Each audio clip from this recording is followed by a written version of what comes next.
Ladies and gentlemen, boys and girls, to bees of tomorrow, welcome again to this discussion on interviews. Today, I'm actually going to lay before you one classic example of self profiling. A classic example of self profiling. So here I go. A young lady, 25 years, is presenting herself. From the attire, you can make out that she had had an international exposure.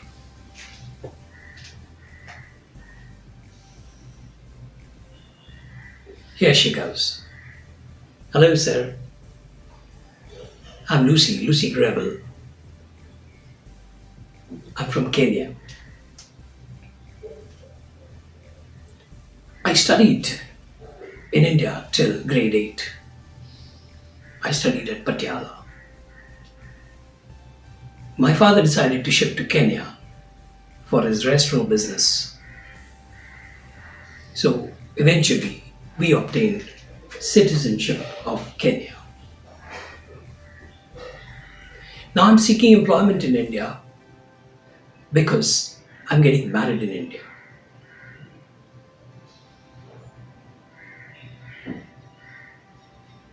I've done post-graduation in hospitality industry, in hotel industry. And I have done 4 internships with 7-star American outfits, where I had an exposure basically to food and beverages division of hotel industry. I did not take a full-time assignment in Kenya because my marriage was round the corner, but it took time for the date to be decided. So I know next month I'm getting married here. So I'm seeking opportunities in Hyderabad. By virtue of the education and by my personal interest, food and beverages would suit me very well.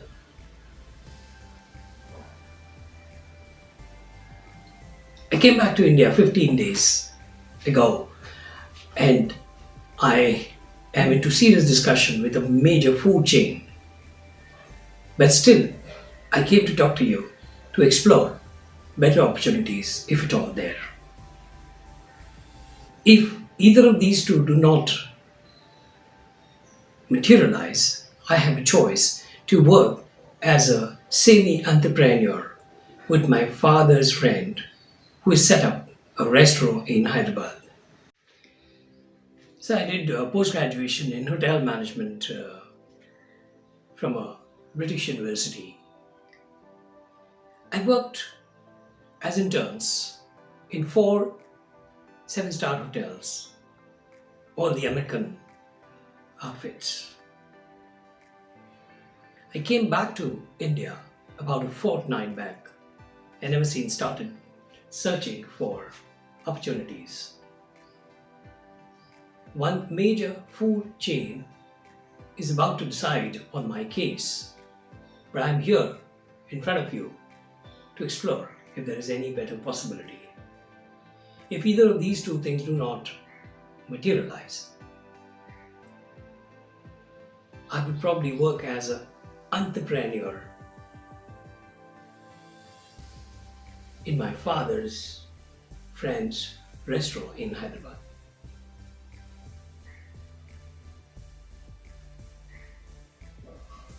The profiling is over. She was easily capable of talking much more than what she did. She is extremely competitive, has a complete knowledge about the international market for hospitality industry. She's cross-cultural.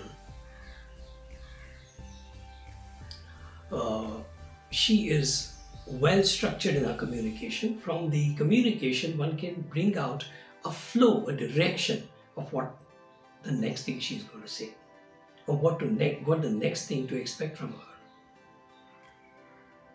There is no cross question required at this point of time. There is no complex data which would make the interviewer confused. Well, that's a negative side of interviews. Interviewers expect a very straightforward case. They don't want people, who have had several twists and turns in their life. Oh, you're an entrepreneur, we don't want you. Oh, you're from banking industry, we don't want you. Oh, you're a retired policeman, we don't want you. You're a retired armyman, we don't want you. Oh, you're a civilian, we don't want you. So twists and turns are avoidable. Probably it is easier for them to make a decision if somebody is from the same industry. Yeah, you have handled a commercial division of tire industry, and we are a tire industry. We want you to be head of the commercial. So, we just walk in. We'll send you a car to pick you up. A straightforward case. So, a bit of a detour here, and a message to the interviewers. See, experience-based selection is very obvious. Anybody can make out 2 plus 5 is 7. And 7 plus 5 is 12. And 12 minus 3 is 9. Anybody can make out. My message to interviewers, therefore, is that the real challenge of interview is not to study the experience of the person. Not to study the experience of the person.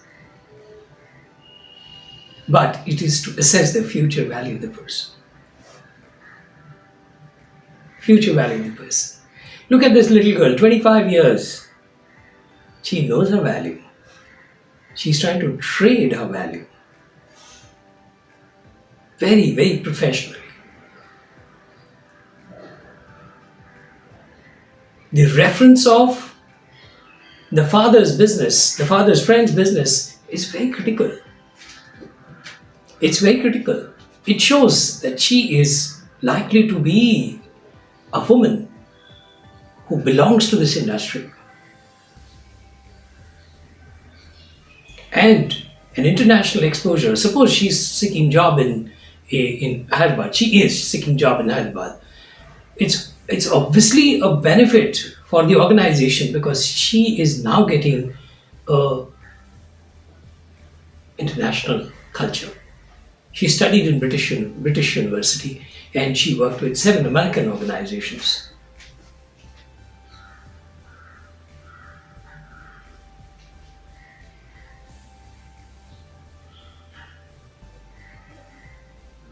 So the interviewer must be able to catch up with this idea. She is giving you a lot of idea. There are times, you go to smaller towns and semi-village kind of atmosphere, there you want to hire somebody, you have to break your head in asking a question and making the person understand, this is the question that I have.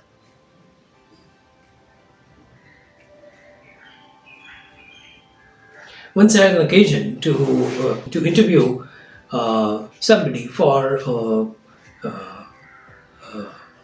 a commercial executive position for a major MNC, but the factory was based in a small town, about 80 kilometers away from a major city. Somewhere during the discussion, we and I was interested in that candidate. So we talked more about it. So somewhere during the discussion, he said, "Sir, I can very well sell your product." So I said, "No, it's not selling. The job is not selling. The job is not selling. It's a commercial job." "Sir, that is business only, isn't it?" I said, maybe I give him a chance to be innocent about this because Those days the internet was not on, so there was a seminal difference between how people listen and understand things in major cities and how they listen to things in smaller cities.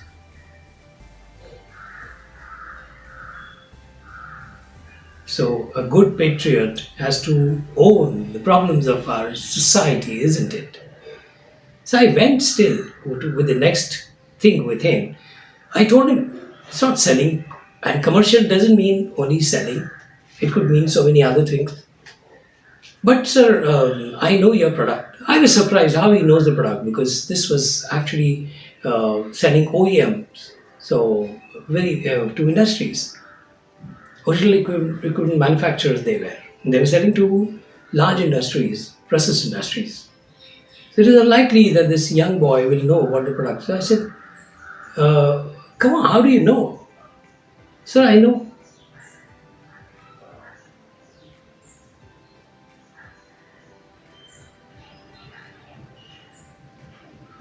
What do you think we are selling? I said, sir, you are selling rolled up sleeves. I said, what? Rolled up sleeves? The word sleeve pertains to the joint of two pipes, and there's a sleeve over that so that the leakage is it becomes waterproof and airtight. That's a sleeve. So this little fellow, I was surprised. He knows the word sleeve and rolled up sleeves. So I was wondering, what is this rolled up sleeves? I can understand aluminium sleeves, plastic sleeves, HDP sleeves, stainless steel sleeves. I can understand that. What is this rolled up sleeves? Then somebody, the HR person who was seated there, corrected me, sir. In the advertisement, we have said wanted young commercial executives with rolled up sleeves. You have this regularly. Interview sometimes is your head swirls. Sometimes the performances are so pathetic, and you pity the humanity so much that at the end of it, the interviewers have their head swirling. They're worried about how the humanity is going to grow. We become philosophical at the end of it. Very true, very honest. But that's a part of life. That's a part of every profession. I'm sure every profession has something like this happening to them. So, wanted commercial executives with rolled up sleeves forever has become a kind of a red beacon for me whenever I perform the interview assignments.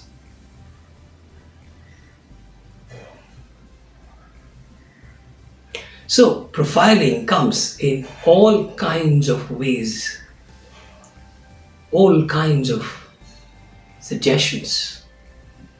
So, here I look at this lady as sophisticated, yes.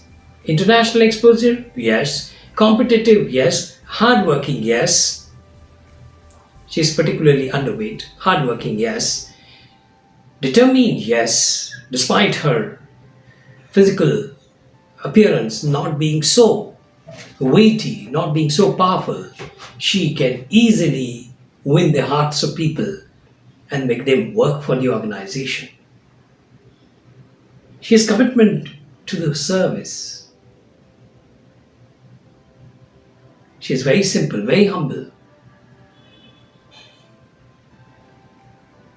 She can talk on many subjects and she can perform varied kinds of activities. She has that inner urge to do this and to do that, to use a left hand and a right hand and this way and that way, what we call the versatility. We are trying to freeze an interactive communication and to describe that dynamics, which is both physical, communicational, but also internal. It's a mighty difficult job. Pardon me if I miscommunicated. Pardon me if I have created any prejudice in you, a bias in you, a presumption in you. But over a period of time, I'm sure we will sort it out. That's why discourses are meant to be lengthier than a training program because we are able to accommodate so many other possibilities, so many detours we'll be able to freeze. With that, may I sign off for this day? Ladies and gentlemen, boys and girls, to bees of tomorrow. Goodbye, good night.